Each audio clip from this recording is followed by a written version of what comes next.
Welcome, welcome, welcome to My Life, My Choice, coming to you live from Las Vegas, Nevada. Today is June the 6th, 2018, and the hour is 1 p.m. My name is Dr. Wendy Dearborne, and I will be your host for the next 60 minutes or so. And my co-host is Olivia Lashley, coming to you live from London in the UK. So, guys, today we're talking about whose truth is this anyway? And actually, this is really very, very important. But we'll get to that in a minute. So, Olivia, I just wanted to say to you, hello, darling, I know you're on the line. So I just wanted to say to you is, you know that my music that I play now, my truth is that I really love it. What's yours? It makes me so happy when I hear that music. You know what? It's funny. It's funny you should say that because normally I kind of switch off when it comes on because it's just not me. It feels like it should be like there should be a graphic of you, an animation of you just waving, you know. And like I actually started to tap my feet and I said to myself, "What are you doing?" Because I don't usually. I know. And it's funny you said that because when the music came out, I thought, oh, yeah, she'll change it next year. No, I won't. I love this. Oh, I love it. You know, why? Yeah. What are you talking about? Listen.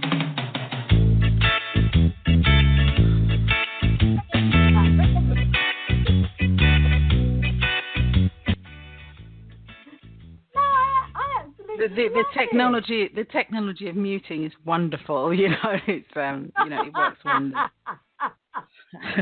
No, I love it. I thought I'd say that. You know, because it's about truth, and you know, it's really amazing. My truth, it makes me really happy. Evidently, it's been penetrating your truth because you were tapping your toe, and you had to tell yourself, "Stop it! What are you doing? Stop it!" Gosh. So anyway, outside of that, darling, how you doing? Yeah, it's all good. It's all going. You know how it is. How are you? No, not too bad. It's not too bad at all. Mm-hmm. As you say, you know, it's all good.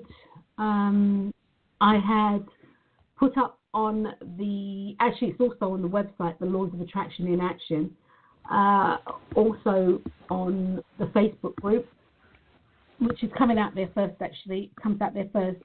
A 7-day program to actually assist and support you in at least organizing in your head, organizing not only in your head, but organizing what you want, you know, in order of preference, to be thinking about it, to really sit down and do the work that's needed. I didn't actually do the intrinsic dialogue, which that just flashed through my head a moment ago. I'm like, okay, that was interesting. When perhaps a little dialogue coaching might have helped, but the general thing was to excuse me, guys. The general thing was to really figure out what you want, write it down, and write it down in order of preference, and recognize that as you move forward in life, or you move forward in your daily life, you know, that will change. Or I take that back. It has the ability to change and to be okay with it. Because sometimes you'll write a list of things out and you write all this stuff out and you'll come back and look at it 2 days later and you're like, well, nah, I don't really want that. That doesn't resonate with me anymore. I don't really want that. But now I want this. And so what you write down for the thing that you want, it's vitally important. It's absolutely important. It's imperative that you know what you want. I mean, this is the basis really of our show. It's right. You need to know what you want. I think with because you're saying about change. I think what you want, how you want it to manifest may change, but I think the fundamental of what it is most probably will still be there. It's just whether you realize what the fundamental is. You know, like if someone says, okay, well, they want to have a car, you know, they want to be able to, you know, go on holidays and blah, blah, blah, blah, blah. But their fundamental thing is freedom.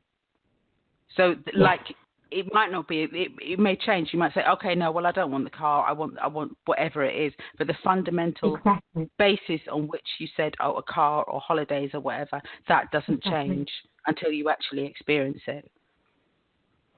See, and that's one of the things. I don't know if I'd spoken about that in a blog. You'll have to forgive me on that one. I don't know if I've spoken about that, exactly what you just said, or if we've done a show on that. But that is the thing. It's the fundamental thing, and that was well put, Liv. The fundamental thing of what you want, yeah? Mm-hmm. And the fundamental thing of what you want is the thing that is running concurrent with everything. Yeah. Mm-hmm. It's like that the rod of steel that runs through everything, no matter what's wrapped around the steel, no matter what's built upon the steel. It doesn't matter. The thing is what runs through it, and that is so very, very, very important.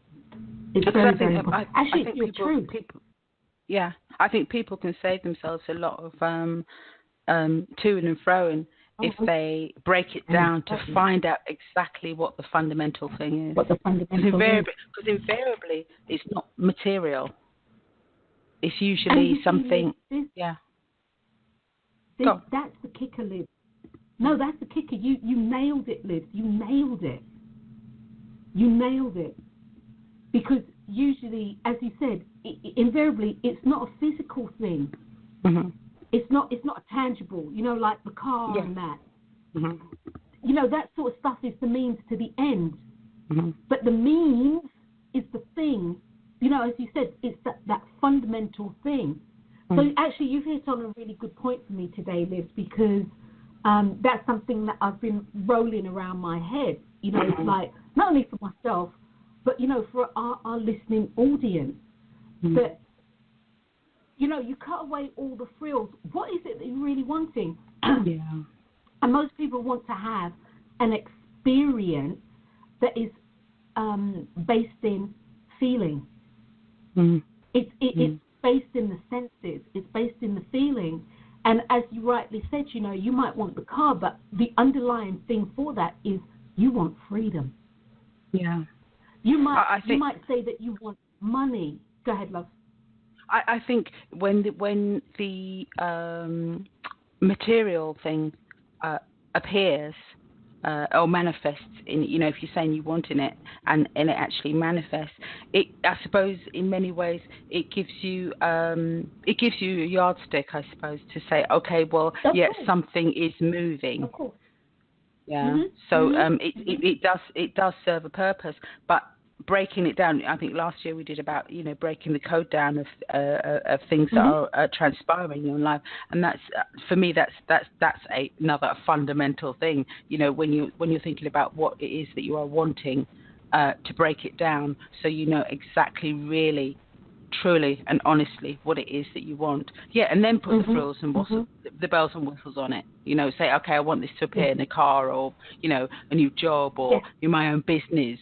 But then if you know what the fundamental is, you're actually doing the major work at the beginning. To get that. Yeah. Yes, to get that. And that's the thing, Liz, because what happens is people go round the houses, and then they realise that it wasn't the big ass house that they wanted. They wanted a home. They wanted a home. You know. I mean, you hear like all these people. It's like, well, not all these people, but people who sort of like, you know, they really want to win the lottery. They win the lottery, and they are so unhappy. A lot of people say it's the worst thing that's ever happened to them in their life. Because the fundamental thing wasn't the money. That's not actually what they wanted. It was whatever the money brings, like maybe security, or once again freedom, you know, or connection with people, or whatever it is. But what they wanted, it wasn't. They didn't break it down enough to say, okay, well, this is my foundation. whether it's freedom or whatever it is, and that's the problem. And that's the problem. And it's a huge problem. Yeah. It's a huge. It's a huge problem, Liv. Absolutely huge, because most people are living their lives. I would say, I'd put it this way, on tangential. I don't know. They're on tangents, and they're living their truth. Okay. It's off on tangents, right?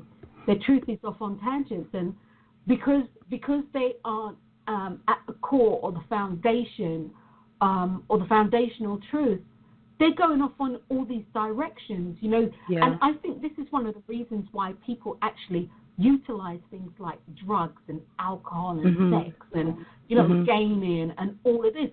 Because I truly do believe, Liv, that is, it's not just an out for them. Because, you can be out and sleep. So it's not just an out for them. They are literally looking for something. And yes, guys, yeah, you might say they're looking to they're chasing the first original high, and there might be some of that to it. But underneath that, and this is something that Neville Goddard says in his work, underneath that, they are looking for something from within. Because people know what destructive behavior is. I don't care what anybody says.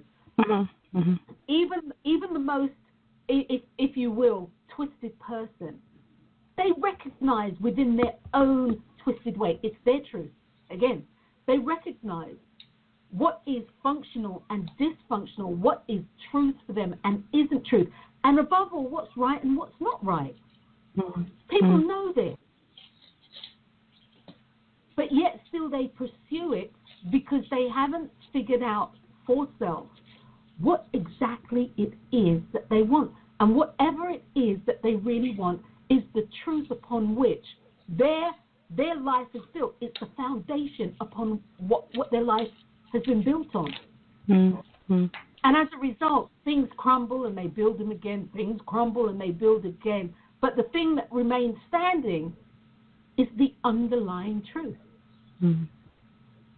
They'll have this relationship, they'll have that relationship. Businesses will come, they'll go, etc., etc. And the thing that always makes me smile, as I'm smiling now, is that people can definitely do the hindsight, 2020. I can see it now. I can see it clearly, which I think is really wonderful. However, I do believe that if people actually take the time out to observe, or to what's the phrase that I use in coaching, to be to be engaged, it will come to me. It's a phrase, it's a coaching phrase that I use, and it's about you being detached but engaged. So what I'm saying is you're able to observe. You're able to observe without pouring all this emotional stuff that gets into get your attention, tell you what you're feeling, trying to direct you on the right path. But again, we go off on tangents because your emotions actually know the truth of what's going on for you, believe it or not, and it's showing you. It's showing you. And so, again, it's vitally important, if you are wanting to live the life that you, at least you think you want, that you actually look at your truth. Because you, again, and I'm going to be repeating myself, guys, so roll with it. Your truth is literally going to, want for all intent and purposes, its expression. See, everything about us is living, moving, breathing. Everything. And everything about us is galvanized so that we can fulfill the purpose that we came here to fulfill, or that we can live a purpose-filled life. And that's bottom line. People will sort of say, I don't know why this is happening to me. No, you don't know why it's happening to you, and I get that. However, what is this showing you? I don't know why I keep, picking the same men, or I don't know why I keep getting ill, and I don't know what, and, it's not why. If you look for the why, you're going to try to find a reason. If you look for the what, you'll find clarity. What is this showing you? Well, I don't choose men so well. Okay, we got that. So what else is it showing you about you? What is it that you are wanting in a relationship? And first and foremost, have you built that with yourself yet? So it's vitally important to know your truth. It's vitally important. And so with the synopsis for the show, at any rate, whose truth is this anyway? That's what we're talking about today. And you're live here with Dr. Wendy Dearborne. That's me, yours truly. And Olivia Lashley, she's in London in the UK. She's an expressions coach. She's an artist. She's also a coach, like me, for the laws, plural, of attraction in action. So that being said, whose truth is it anyway? The synopsis was, we live our lives based on our version of our truth. Okay, guys? Our version of our truth. And that's all we can do. Other people around you, live their lives based on their version of their truth. And that's all they can do. However, we spend an enormous amount of time every day trying to make someone else's truth ours, or trying to make someone believe and take on the mantle of our truth. And in this, I want you to understand there is no right or wrong. It just is what we seem to do. But as a result of that, we spend too much time on things that don't matter and really don't matter to us in the long term, versus living a life, a purpose-filled life. The universal laws of truth, or the universal law of truth, speaks to the real essence of who you are and what your belief system is founded upon. Truth is an immutable fact and it cannot be changed, yet it is built upon. You build your life on it. Your truth is self-authentication. Your truth is your self-authentication, and will always be looking for expression, and it's really important to understand that fact. Life will continue to create situations that encourage you to express your authentic truth. By expressing your authentic truth, you inadvertently give other people permission to show up and express their authentic truth too, which I think is really important. This is why I believe that it's important to speak up. And because you speak up, I think one of the memes that I posted this morning, this was from, this was from, 2015 or something. And the memes that I posted, it says, your truth always isn't easy or painless to hear. And that actually, guys, is for you and other people. Yet it will always set you on your right course for personal and spiritual freedom. And then, of course, the quote is, you shall know the truth and the truth shall set you free. And so it's vitally important to understand, I think, it's paramount to look for your truth. Once again, you live your life based on your version of the truth, and two people can witness something and their truth is different. Like no two snowflakes are the same, no two drops of water are the same, no two drops of, no two grains of sand are the same, and or rice for that matter, potatoes, anything. No two cells are the same. But yet we are always trying to make it the same. We are always trying to get somebody to believe in what we are saying. And I'm going to qualify here. For me, I'm saying what I'm saying because this is my truth. However, this might not be your truth, and I'm okay with that. I am really okay with that.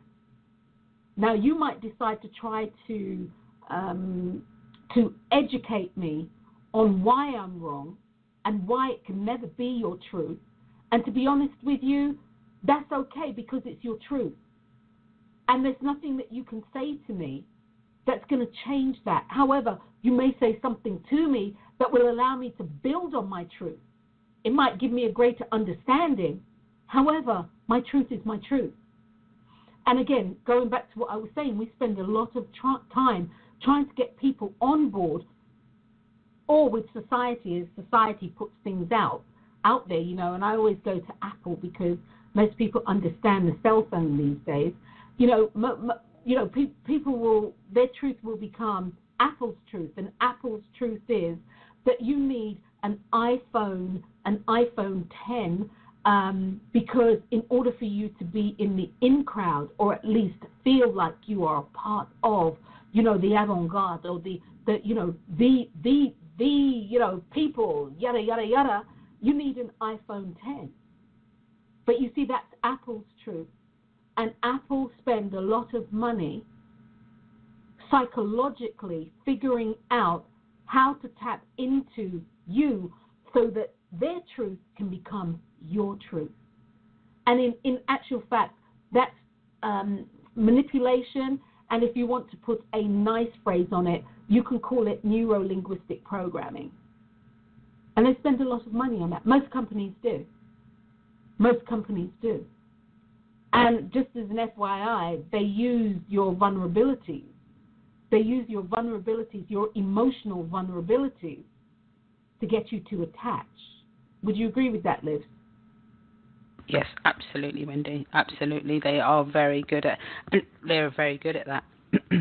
And one of the reasons why they have to manipulate people into believing their truth is because until products start to sell, they actually don't know whether it is really their truth. That's their testimony. That's their testimony when people buy it, and that's kind of. It's kind of they're attaching themselves onto attaching themselves onto how we are psychologically as human beings, because we do try to get people to believe our own truth, and the fact that we have to try to make people believe our truth means that we ourselves don't believe it 100%. Because if you believe it 100%, it doesn't matter whether someone believes or not. It makes no difference, Yep. And one of the things about that is because we've been socialized to believe that, one, we don't have the power, and also that I'm going to say something that I said last week, that we're actually alone in this, and your the universe, your deity, your God, is like, they're like your knight in shining armor. Because if you ask for what you want and believe that you have a personal connection, not going through the church, not going through this, not going through, but if you believe you have a personal connection to your knight in shining armor, things will start to happen. And you'll find that belief not only in the connection that you have to the universe, God, your deity, but also to yourself. And that's I think that's one of the fundamental, must be the word of the day today. Fundamental. I don't want to say flaws, but I can't think of another word. Why we actually tend not to manifest in the way that we want to manifest, because we don't. Yeah. We're socialized. We're manipulated. We're brainwashed into thinking that we can't. That we can't do it. We can't do it without, having the latest iPhone or whatever it is. But we can. We can. We don't have to have. Even I always say, even with stuff like the iPhone, what the communication that one person has from one person to another, we can do that ourselves. We actually don't need a gadget to do that. Not at all. Because if you think about it, I mean, it's all done through waves. It's all done through, what is it? You tell me. It's done through what? Can you see what it's done through? Physically with your eyes? You cannot. If people came back from, 200 years ago, they'd say that was magic or witchcraft or something like that. Exactly. You know? So can you imagine in, 200-300 years' time what people are actually going to be doing? And I actually think they're going to be communicating, from person to person, not without a gadget, not with a gadget, but without a gadget. Yeah. And I actually, sometimes, Liz, I know we've spoken about this in the past, and I think that this is where the natural evolution of man is heading. Because, again, as I said before, guys, everything is living and breathing. Everything. And everything is moving to its next level. Everything is evolving to a new version of itself. And our innate abilities are no different. Because it's really funny when you said, about the telephone. Can you actually see the waves? Can you actually see the waves? It's like, guys, Olivia and myself are talking with you, and can you actually see the waves? You can hear them, but can you see them? You might be able to feel them based on the actual word and the sound of the word and how it resonates within your chakras. But can you actually see it? You might be able to feel it. You can definitely hear it.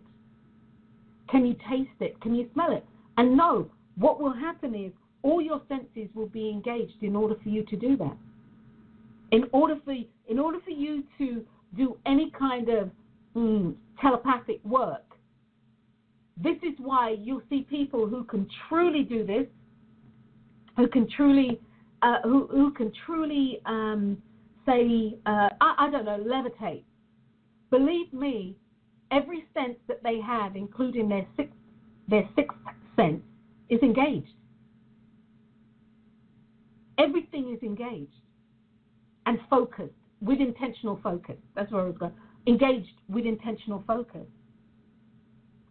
The words that you speak to somebody, can you actually see the energy of it? And I mean, literally, the words that are coming out of your mouth, can you see the energy of it? And the answer to that is no. That's not true. You might be able to see the energy of it when you speak the words based on your emotions. Literally, based on your emotions and, above all, based on your senses. The people who are receiving your words, can they see it? The words that you're receiving from them, can you see it? And I'm literally talking about the actual vibrationary stream of energy that words create. And at this juncture, we can't. I take that back. Okay, go ahead. No, I was going to say there are some people that can, because there's a condition called synesthesia, where people can actually see things. They can, they like letters and music.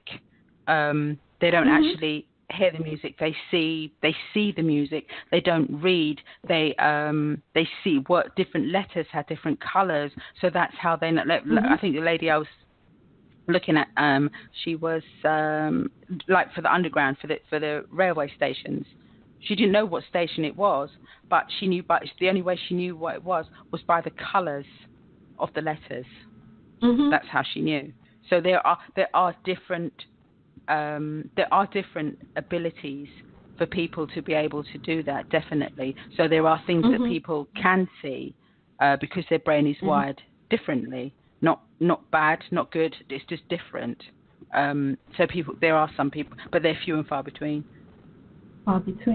That's like Marcus. He has a song that he had composed, lyrics and the music, and it's called Eclectic Blue. And so he was playing, and I know I've said this before on the show. He was actually playing me the song. It was a new one. And Liz, all I could see was like for anybody who has a gas cooker or had done chemistry, and you can see on the Bunsen burner the actual blue flame, the one that's actually cool. You can actually put your finger in it and you won't get burnt. It was that, and I was seeing that, but it was really electric. And so he's playing this music to me and the lyrics and that. And he finished, so he asked, T-Wens, what do you think? I said, well, Mark, all I kept seeing were these like electric blue orbs. And I explained what I just said about the flame. And he was quiet for a hot second, and he was like, well, the song's called Eclectic Blue. Mm-hmm. And so where I'm going with that is there are times when you can see things. Because I was listening to the music, I was feeling the music, I was hearing the lyrics. And evidently, and this was over the phone, it wasn't even like in person, it was over the phone. And so evidently, some of my sensory systems were firing enough for me to pick up on the blue, on the blue. So yeah, you can see words. I think the conditions for us at this moment in time, for the majority of us, it has to be right. It's not the norm for most of us, or at least because our intentional focus isn't there. Perhaps it's not the norm. That being said, I'm going to shift gears ever so slightly here. Other people's truth, and I know I've done this on the show because this is kind of like I wouldn't say a pet peeve, but it definitely is, I think, something that warrants, I would say that people look at. Other people's truth about you can become a lie that you tell yourself about yourself. So other people's truth about you, should you choose to embrace it and take it on, can become a lie that you form about yourself. Moving through life, it's important to know who you are. And in order for you to know who you are, you need to know what your truth is. Knowing your truth is how you want to show up. It's not even why you're showing up. Knowing your truth is knowing your belief system, your fundamental or your core belief system. So what are you actually wanting to experience from life? And so, we'll make it easy. We'll say, okay, we're going to go into the imagination, and we're going to say that every bill, every need, every health concern was taken care of. Every relationship, love interest, work, career, everything has been taken care of. There is absolutely no problem there. It is just running so smooth. It's almost to the point where there is nothing for you to do. It's on point. What is it that you are wanting? What is it that you are wanting? What does it look like to utilize your time when everything is taken care of? What would you be doing? And when you can actually answer that question, that actually leads you into your purpose, and it can also tell you about your truth. It could be, I dedicate my life to animals and taking care of animals. So part of your truth is that your purpose to fulfill your purpose is to take care of animals in some shape or form. And the name of the game is not just take care of animals, but your truth is the caring of. That's your truth, the caring of. Now, you might have specific animals that resonate with you. It might be dogs, cats, birds, I don't know, alligators, whatever. And so you have specific animals that you resonate with. But hear me clearly, guys. The fundamental thing is caring. Caring for. Caring for. Does that make sense, Liz? Yeah, absolutely, Wendy. Yeah, it definitely makes sense. And also, even though people, because a lot of people, I had a friend once, and he was saying to me, oh, yeah, because he really likes animals. and he was saying, oh, if he had a choice, if he was on the road and there was someone who walks across the road and they had a dog, he'd run the human over instead of the dog. Yes. And that's how much he kind of cared about animals. But to me, what I thought was, okay, I mean, you like what you like and you resonate with what you resonate with, and there's no good, right, good, bad, or indifferent. Just for me, it was I found it quite sad, because my thing is, well, humans, animals too, so exactly, how does that work? Exactly, they're just a different breed. Yeah, that's right. Because there was whatever friends, whatever, and they were saying that if they were on a boat and the boat was sinking and somebody had to get out, they were saying that they thought that their spouse would put them out. And they were serious. And they were serious. And as a result, their relationship was not sustainable. Because in order for that to work, the other party had to feel the same way about the dog. Mm-hmm. The other party had to. Mm-hmm. And for it to balance out. But they were, deadly serious. Because I know both parties, I'm like, yeah, dude. You're going to get kicked out of the boat, man. Woman, you're going to get kicked out of the boat. And they were serious. And as a result, and you see, what people don't understand is that those statements, because for me, like you, it's like VVS. This is sad. Mm-hmm. VVS.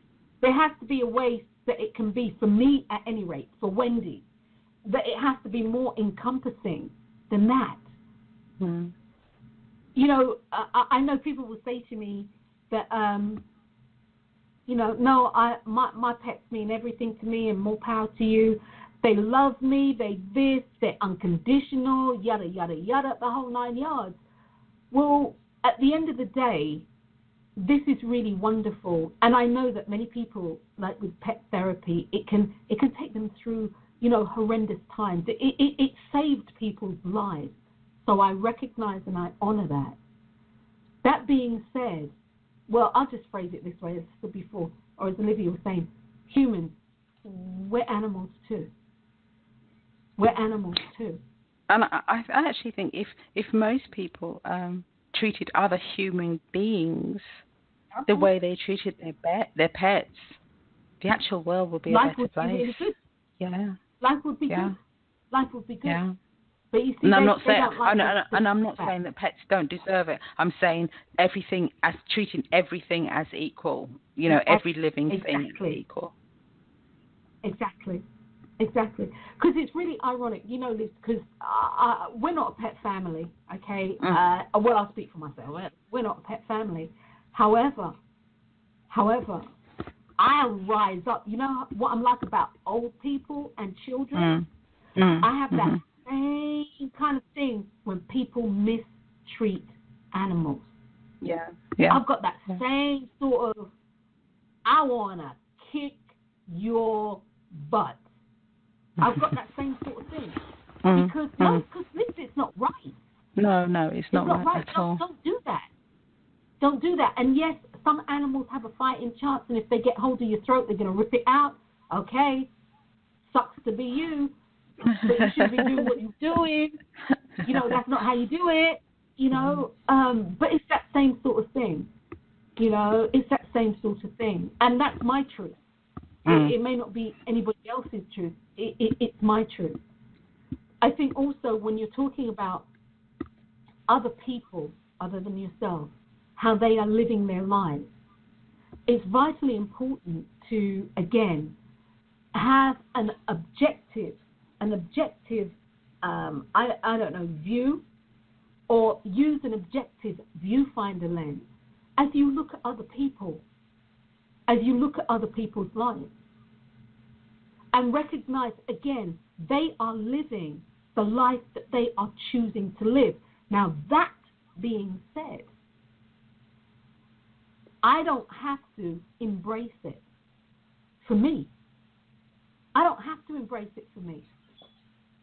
but I recognize this is who you are and how you're showing up. And the name of the game from there is I get to choose how I interact with you. And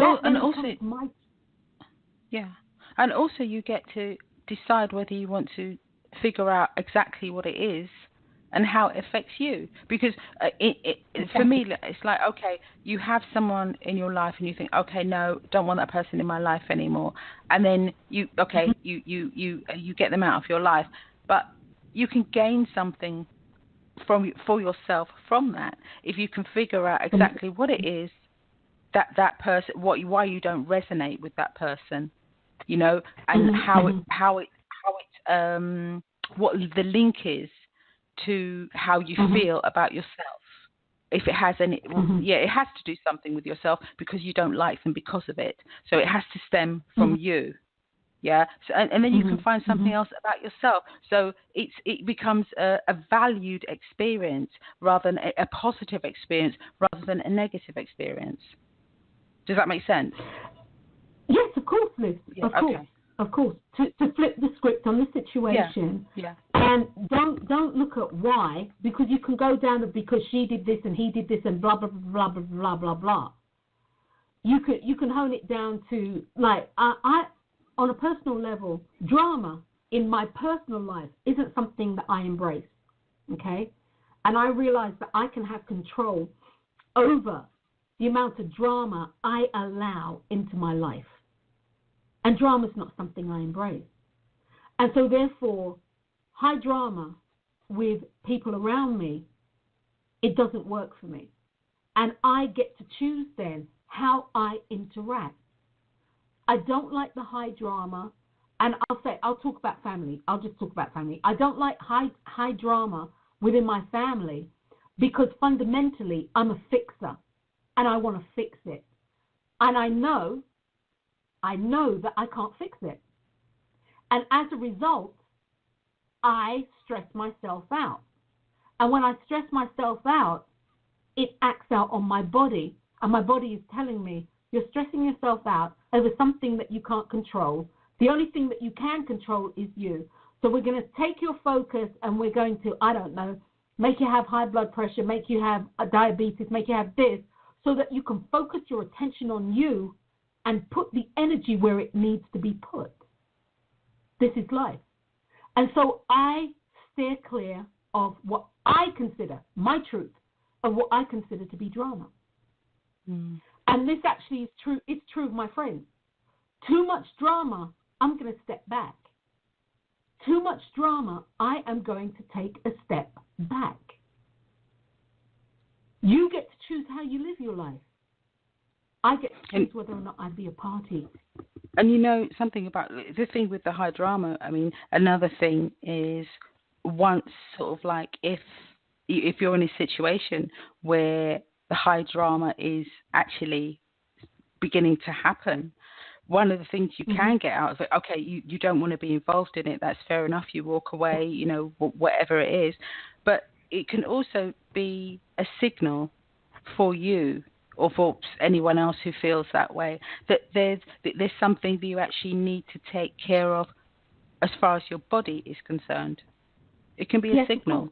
You know, it could be telling you that this is what's happening. This is your external world is showing you this, and maybe it's because you said it has an effect on your body.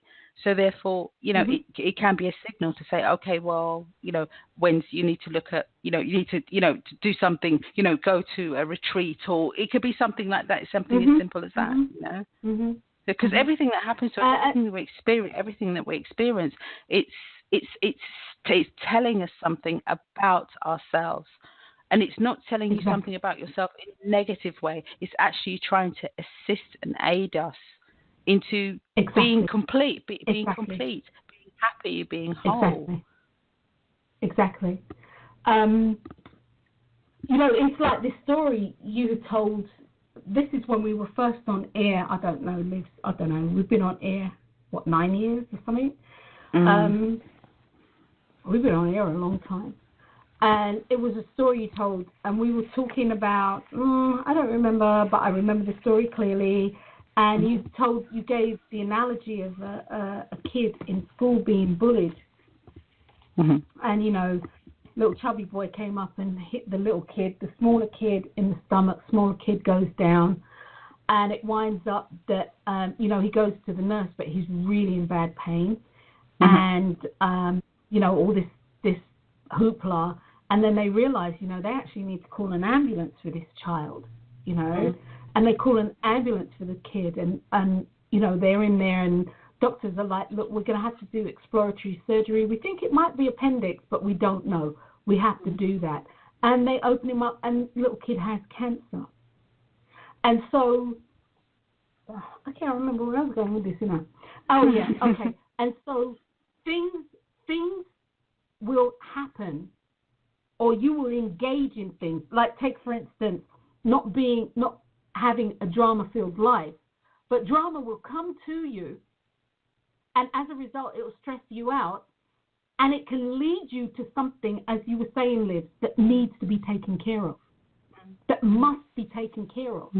Is vital. And knowing that perhaps it's come from somewhere else, some other action or attitude. I might have been unforgiving. I might have been this, I need to work on forgiveness. I need to work on self-love or what have you. But because this is going on over here in the background, nice and quietly, it's percolating, but it's creating this thing, or it has created this thing within my body. Mm-hmm. And so you, as you are, the soul that you are, the body and soul that you are, is going to do everything to get your attention. Yeah. And as a result, you walk into a drama field, somebody's drama, and you're like, oh, hell no. But you see, for me, again, because I'm a fixer, even though I'm moonwalking backwards, I spin around and I moonwalk right back into it because I think I can fix it, And when it doesn't fix right, I'm vexed and I'm upset. And I can't sleep and this and that and blah, blah, blah, blah, blah. And, next thing you know, I've got an issue. But the issue was I had the issue because I wasn't taking care of business over here. And this is what you were saying about decoding. Yeah. Because I think that invariably the drama before that and the drama before that and the drama before that were all telling you something. But you sort of like getting caught up in it. You're not realizing it's actually giving you a message about yourself. Exactly.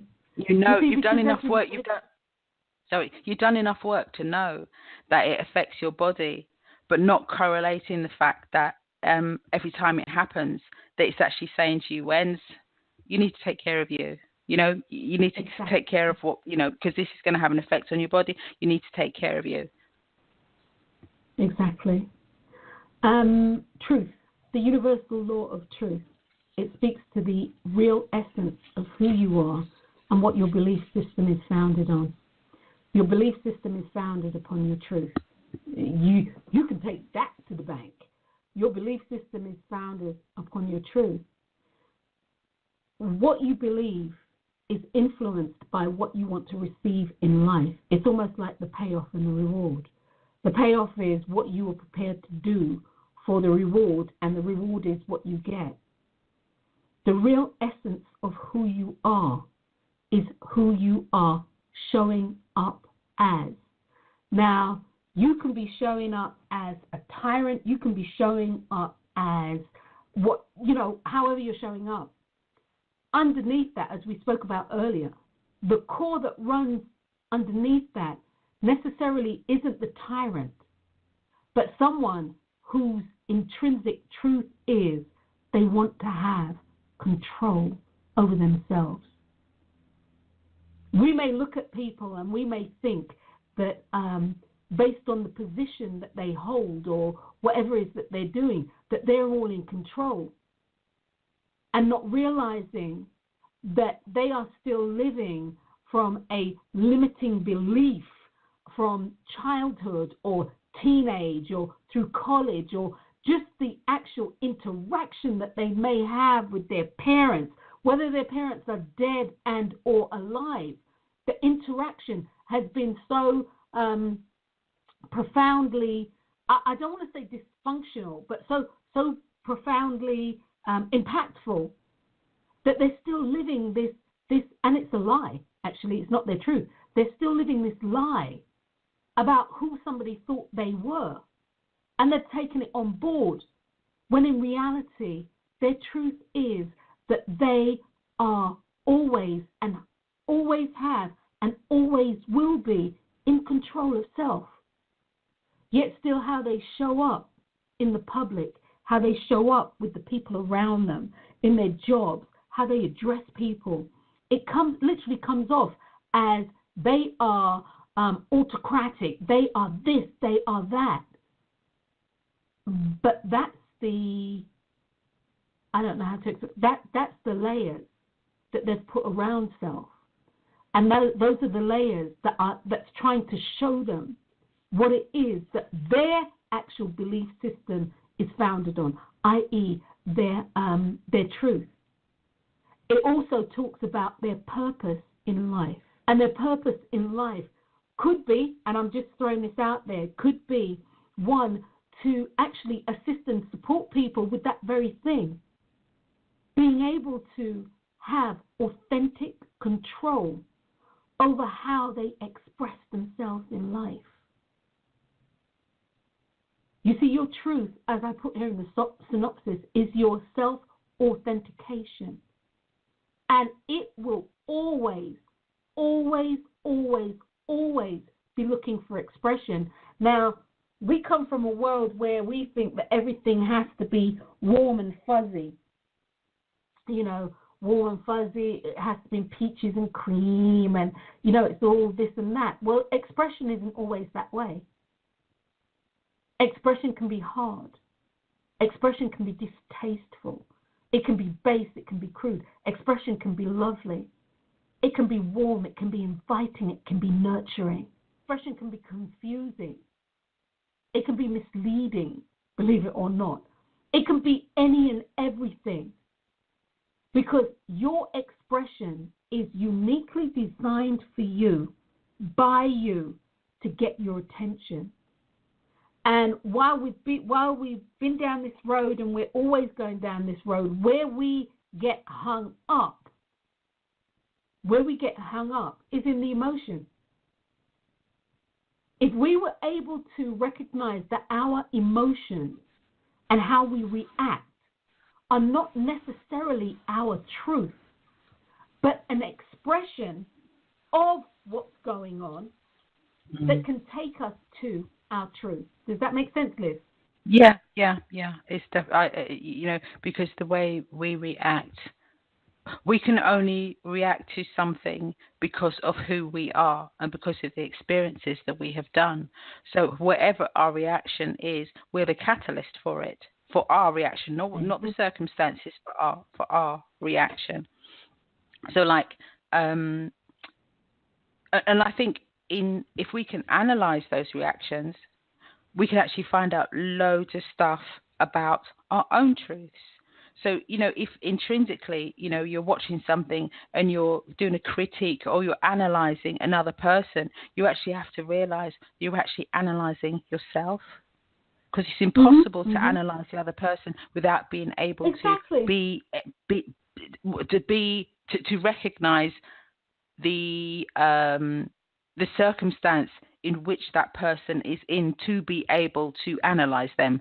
That was long-winded, but you understand what I'm saying, yeah? Yes. Yeah. So yeah. That's right. And I think, and I'm not talking about someone who analyzes people as job like a psychiatrist or anything like that. That's not what I'm talking about. But even so, maybe, because I know a lot. Anyway, even with that, we can find out a lot about our truths by because a lot of times, I mean, me even too. Yeah, I do it all the time. I'm looking at something and it'll be like, oh, blah blah blah blah blah about this person, or blah blah blah about that person. But the bottom line is, I'm analysing myself. I can only be analysing myself. And that's it. Because I'm the only person I know. Exactly. Hey, come on, Liz. And there you go, Liz. That in itself is a truism, and that's the truth. The only person you really know is yourself. Only person you know truly is yourself. Contrary to what, and yes, you can take guesstimated guesses of what people will do and yada, yada, yada, yada, yada. And people will say, oh, no, I know so-and-so, and they'll do something, and they're like, wow, I didn't expect them to do that. And it's because you don't know them. You really don't know them. I'll phrase it this way, 100%.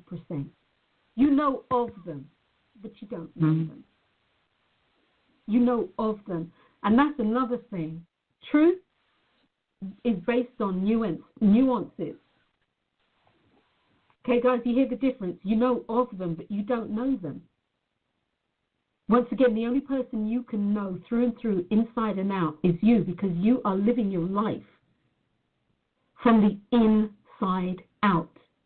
And what you witnessed, what you bear witness to with other people is the outside of them that has come from the inside.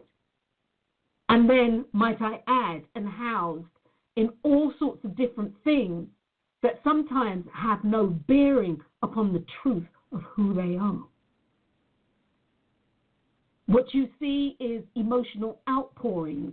What you see is gut reactions. What you see are strategic, reactions, manipulations, Machiavellianism, mandierschasness. I love that word, all of that. This is what you're witnessing. But from the inside out, you're the only person who knows you from the inside out. You're absolutely the only person who knows you from the inside out. Oh, dear. I'm just chatting away here. All right, let's see. Did it do it? Yeah, right. Yeah, I did it. Yeah, you're the only person. You're the only person who knows you from the inside out. And one of the things that you had said earlier, Olivia, was really spot on. When you know your authentic truth, even if you know it's not going to be popular and is popular, when you know this to be your truth, you know when you know what you know when you know that it's right. No, it's true, Liz. You know when it's right. And so therefore, when people come along, because people will always try to, as we have said earlier, people will always try to bend you to their way of thinking. See, people are very uncomfortable when you don't think their way. And this comes from the group mentality. And people are very, very uncomfortable if you don't think the way that they do. And God bless scientists and some of the ones who have been shunned for their work back in the day, and now they're dead and gone, 100 years or so, and they're hailing their praises because their belief in their authentic truth has led to us being able to have the telephone that we have today. And I'm not talking about the Bells. I'm not talking about Alexandra Bell and that. I'm talking about people who did work before that. And, people who've been shunned. Literally shunned. They've become the laughing stock of their niche in the scientific world. They've lost their wives, their kids, their homes. They've lost everything, with the exception of, they say, this is my truth. And I'll die knowing this is my truth. I will die for my truth. And as a result, them dead. And their truth has lived on. Their truth has lived on. And it's worked out to be that their truth was very, very true. When your truth is going to create change in people's lives, people aren't going for that. Because people don't want change. Yet what they don't understand is that their truth is immutable. It's an immutable fact. It can't be changed. What they don't understand is that they can build upon the truth that they have. They get to choose, actually, whether they build upon the truth they have based on the influences that they choose to experience, in which their belief system is broadened. See, your belief system doesn't change. It becomes broadened. You know, once you claim something and name something and you believe it to be so, and I really mean you believe it to be so, you know when you know what you know what you know when you know, okay? You believe it to be so. You would literally die for this. Somebody comes along and you can add to the content of what you know, doesn't mean that you have changed your belief system. It means that you have added to it. And as a result, you have a broader understanding of yourself and, of course, how you relate to mankind, or how you relate to the universe, how you relate to the earth, how you relate to the world. Does that make sense, Liz? Yeah, absolutely, Wendy. Yeah, it does. It's important, guys, to really, I think, to think about you and really how you think about yourself and how you are showing up. How are you showing up? Are you wanting to change people based on the things that you say that you want?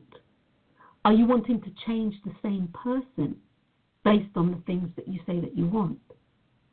You see, the person who you are wanting to change and who isn't actually going with the program, and perhaps even if they do and it's still not working out well, they're telling you something. They are reflecting back to you something that you need to know. And it's more than, I don't need to be in this relationship, I don't need to be in this job, I don't need to have these health concerns, I don't need to have these money worries. It's more than that. It's reflecting back to you, as Olivia said, some of the fundamental things that make you you. It's reflecting back to you your fundamental truth. It's reflecting back to you the fundamental truth of who you are. You see, once people embrace, once you embrace who you are, and I'm going to say by virtue of how you're showing up, your life becomes infinitely easier. You know, for me, and I really mean this, and I mean this in the most respectful way, for whatever I do and say, if people don't believe it, it doesn't impact my world. What impacts my world is when I start doubting my truth. When I start doubting my truth based on what other people have said. And the most recent thing that happened to me was I was thinking about doing I'll just say a video for all intent and purposes. And when I met up with quotes, open the quotes, end the quotes, when I met up with the videographer for this, they suggested that I do X, Y, Z, do something else to actually support the project that I wanted to do. And in my head, I was like, that's not what you want to do. And I thought, well, you give it a whirl, we'll see. But in my head, my intuition kept saying to me, you don't want to do this. You don't want to do this. And as a result, I went forth and I did the suggestion, and I own that. I lock, stock, and barrel. I own the whole situation. And I went forward, and as a result, I lost a tremendous amount of money. And for those of you who definitely know me, I lost a tremendous amount of time. Now, the money I can get back. Time, for me, is one of the most precious commodities that I have. That's my truth. And what that told me, or what I learned from that situation, is that moving forward, after I got over my hump, and getting over my hump, it took me about 18 months to get over my hump. Let me tell you that, because I was well huffy. So it took me about 18 months to get over my hump, but once I truly got over my hump and moved past it, I was like, okay, Wendy, what did this teach you? And listen, it was just basic. It was fundamental. Never allow anybody to tell you what your truth is and what you are wanting to do. And to a certain degree, what it looks like for you to achieve that. This is why I'm always on people. This is why I'm always on you. Like, what does it look like? You see, because I hadn't looked, and then I knew, about authentic coaching. I hadn't looked at what it looks like for me to complete this project. And as a result, I went into a meeting not knowing what it looked like. I didn't know my intrinsic truth about something I knew that was my truth. I didn't know what it looked like. I absolutely, and as a result, I chose, of hearing what I was hearing, I chose to embark on, a different program that I knew in my gut was not going to give me what I wanted. And it didn't. It was a lot of time, a lot of money. And from there are many tangential things that I have learned. Many things that I have learned. Some of them dealing with the internet and digital stuff. And of course, the biggest one that affirmed about me was that will not happen to me again. And that's bottom line. That won't happen to me again. So, again, knowing your truth is vitally important. My truth didn't change, and it hasn't changed, believe it or not, but I have built upon that truth. My belief system about myself has been broadened. My belief system about myself and how I choose now to work through what I consider to be not necessarily a problem, but work through the, work through something that I don't have a grasp on. How I'm choosing to do that is different. But my fundamental truth is the same. I know what I want. It's my authentic truth. I also recognize that taking tangents, I'll phrase it this way, while it, to say it was unhelpful is not true. That's a lie. That actually is a lie. While taking tangents didn't get me exactly what I wanted, and it hasn't got me what I want, it did help me to know and grow. It helped me to know and grow. It helped me to grow and know myself. So on that score, I'm very grateful for it. I'm very, very grateful. I also learned a lot about language. Each I was going to say department, but that is so not right. Each, whether it be photography, whether it be painting, each skill set, each thing that people can do has its own language. And I actually learned a language that's going to hold me in good stead. And I know it's already held me in good stead for when I contact people about things.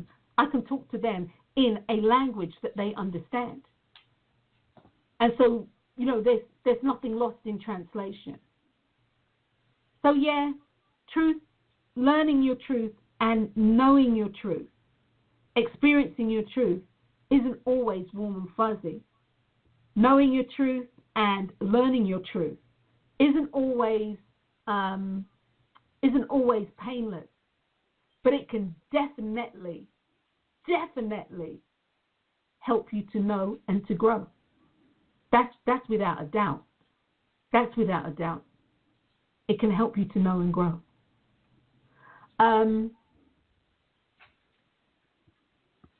There was, in listening to, what's his name? Uncle Neville, as I call him, Neville Goddard. There is something that he says, which, we have been taught not to lie. never to lie. We've been taught never, ever, ever lie. We've been taught don't tell lies. Okay? Lying is a sin and the whole 9 yards. It's a sin. One of the things that I have learnt and broadened my truth horizon and my belief system is that truth, and I've always said this before, is relative. Now, he put it across, and I don't know if it was him, but I know I was listening to Neville Goddard's book, and he put it across. You have an axe murderer, he breaks into your home, and he's not interested in you for whatever reason. He asks you where your mother is, and your mother is upstairs hiding in the closet. You have been taught, don't lie.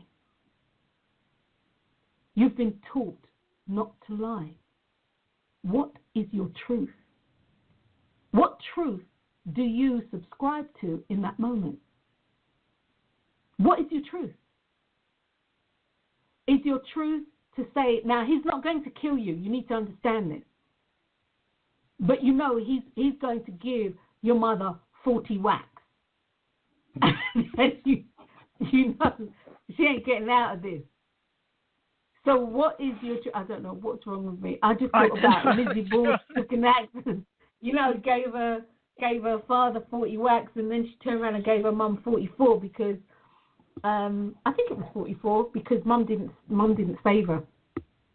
But that's neither here nor there. So you know he's up to no good, and he's going to kill your mum, all right? And so what's your truth? What is your truth? Is your truth to do what you have been told, never to tell a lie? Where's your mother? Or is your intrinsic truth that you want your mum alive at all costs?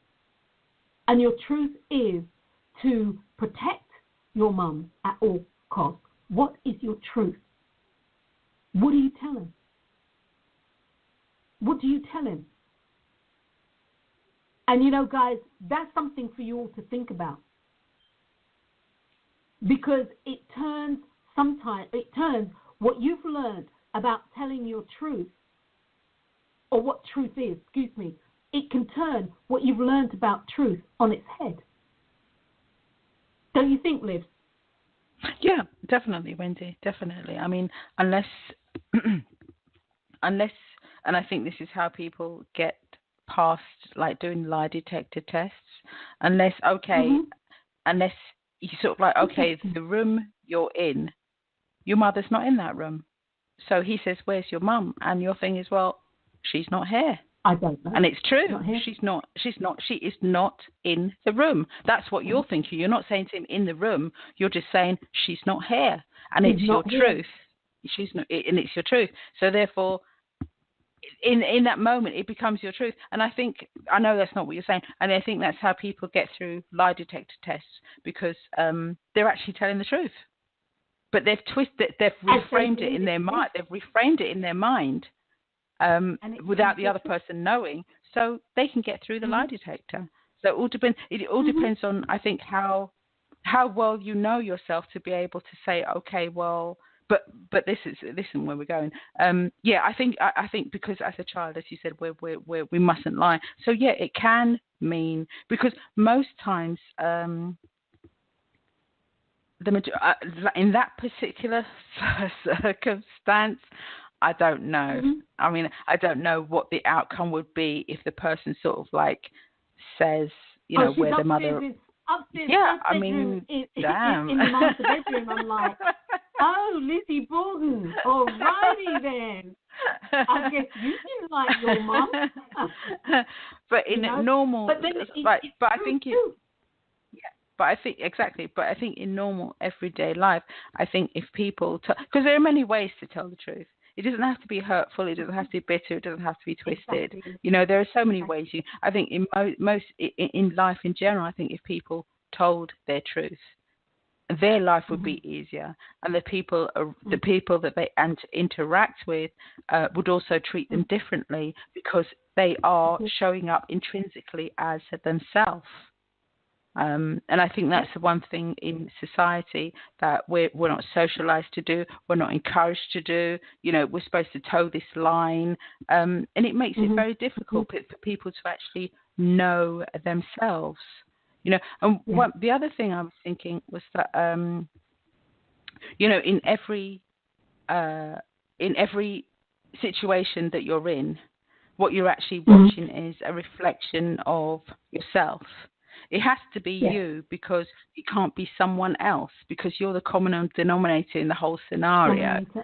So most of the time, what you're actually seeing is not an exact reflection of you, but it's an indirect reflection of you. So the scenario, so the scenario isn't exactly the scenario might not be exactly the same, but the underlying theme is the same. So say you're watching a TV program, and you're thinking that this person on the television is they're really, really, really mean. I think anything that gets a really strong emotional reaction to you, there's something that you can learn from it. And so say the scenario, watching someone on the television, you think, oh my gosh, that person is so mean, I don't them at all. The message can actually be, because don't forget, that person is a reflection of you, not what they're doing, just how you feel about them, the emotion that you have towards them. All right, and that could actually be saying to you, what's actually going on internally, I believe, is you're recognizing something that you're not doing for yourself.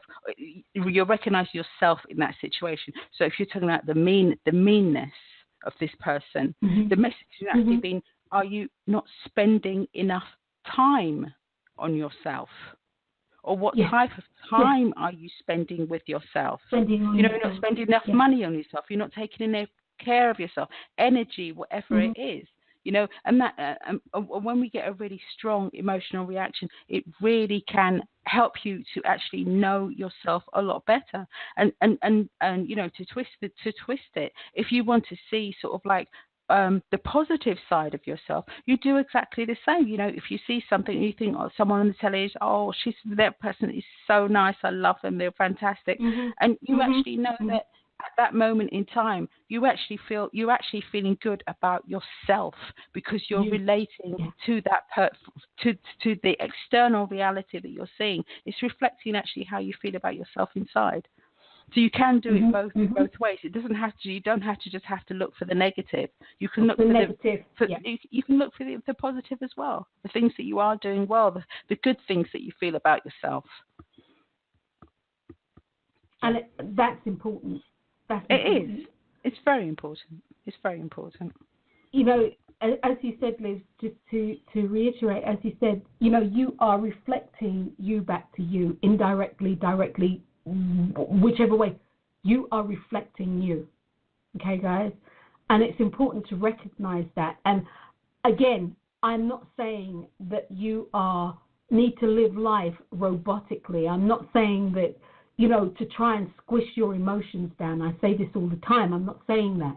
Your emotions are flags. They're telling you something. They're guiding you. They're showing you, whether it's stop, go, jump, whatever it is, they're showing you something.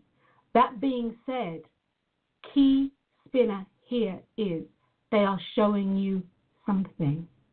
And the name of the game is, what is it that they are showing you? Not what action, what choice should I make? What is it that it is showing me? What are my emotions showing me? So I can then step back and take a look at the situation in the form of an observer. You see, one of the things, guys, that we talk about, or we've spoken about on the show, is the importance of when you are trying to create something in your life, okay? You're trying to manifest something in your life. You need to be in it. You can't just watch yourself. You need to be in it, okay? Like, you need to live it. Don't just bounce the ball. Let the ball become an extension of your hand. Feel the ball. Can you feel, whatever type of ball? Is it smooth? Is it pigskin? Does it have rivets in it. Feel the ball in your hand. Can your hand span the ball? Is it only your thumb and your little finger that really are clasping the ball, even though your whole hand is cupping the ball? Feel the ball in your hand. Become a part of the ball as the ball is becoming a part of you. So when you're actually visualizing to manifest something, it has to be a moving visualization. When you are actually wanting to know what it is that you are seeing or what it is that you are visualizing, you need to stand back and look at the picture. Does that make sense, Liv? You need to stand back and look at the picture so you can observe. Mm-hmm. Yeah. Because really, I mean, what would be the point of you seeing or having an emotional reaction? What would be the point? There would be no point. There has to be a point to it. I mean, we only react to things that touch us in some way, whether good, bad, or indifferent. That's the only time we do. And the only way we can do that is because we actually have an affinity to it. If we felt nothing for it, then we have no affinity to it. So there has to be a reason why you feel the way you do, or why you don't feel the way you do. There has to be a reason. And there really does.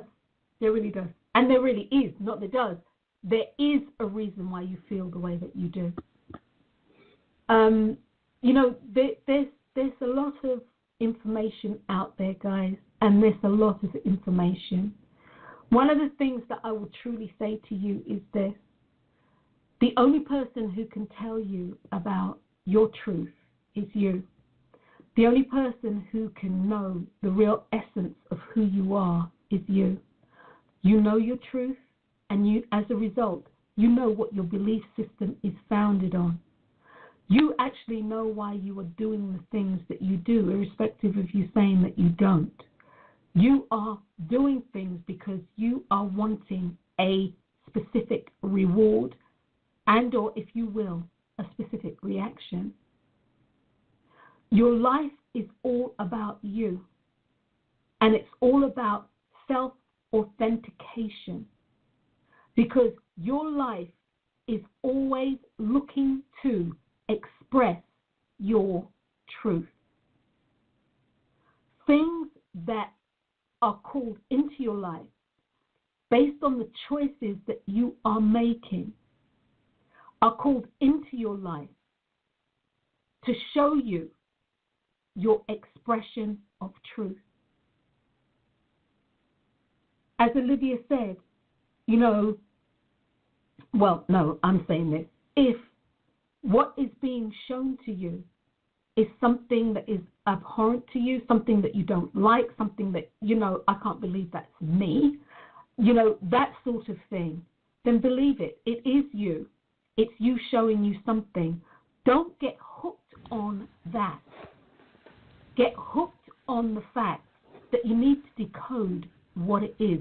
You need to fathom what it is that this is showing. What is it teaching you about you? And no, not that you're a horrible person. Get beyond that. Get beyond those sort of titles. What is this situation really telling me? What is it really showing me? So that you can move forward in your life. Were you going to say something? I was going to say, like, the situation, like, if it's abhorrent or if you're thinking the person is really horrible, the situation isn't showing. It's not showing you that you're horrible, not at all. It's just showing you that at that particular moment in time, you're actually not being as nice to yourself as you could possibly be. That's what it's showing you. It's not showing that the scenario, that what you're actually watching or witnessing isn't you. That's not you. What all it's trying to do is get your attention. And that's the way it gets your attention, by showing it in a way that's actually going to maybe raise your hackles or, have that emotional reaction to it. But the scenario, if the person's doing something to someone else, it's not that you're doing something to someone else. It's that it's what you're doing to yourself. That's what that's about. Mm-hmm. So it doesn't make you. It's not that you're horrible a person or anything like that. No.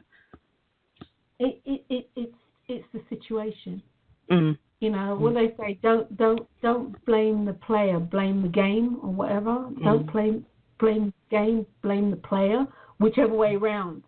You know. And that being said, guys, you need to take ownership of your life. But understand the situation is something that's fleeting and it's passing. It's something that is being shown to you, by you, for you.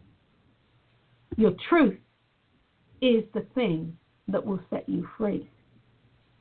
Truth, like everything else, has a price. It has a price. And that price is freedom. That price is freedom. So, guys, my thing to you is, how are you going to get to your truth? What does it look like to experience your truth in its full totality? What does it look like for you to show up and be truly who you are, authentically who you are? That is living life. And that's something that we're all striving to do. So, Liz, is there anything that you would like to add at this juncture?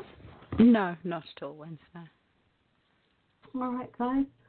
Well, you have been listening to yours truly, Dr. Wendy Dearborne, and we've been talking about whose truth is it anyway. And let me just say this before we wind up.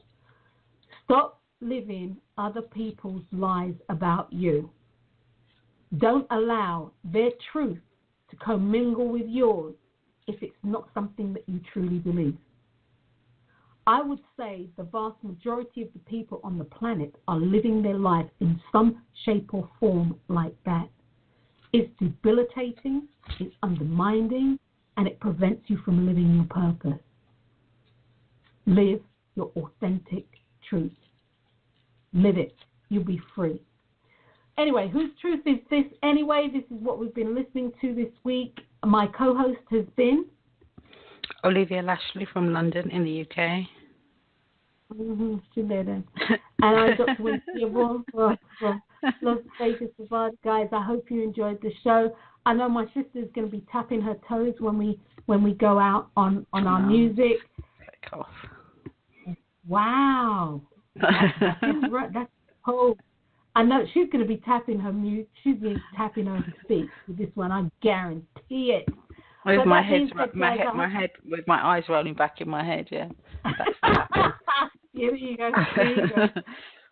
I hope you've enjoyed the show, guys. And until next week, love you, sis. Love you guys. Love you too, darling. We're going out.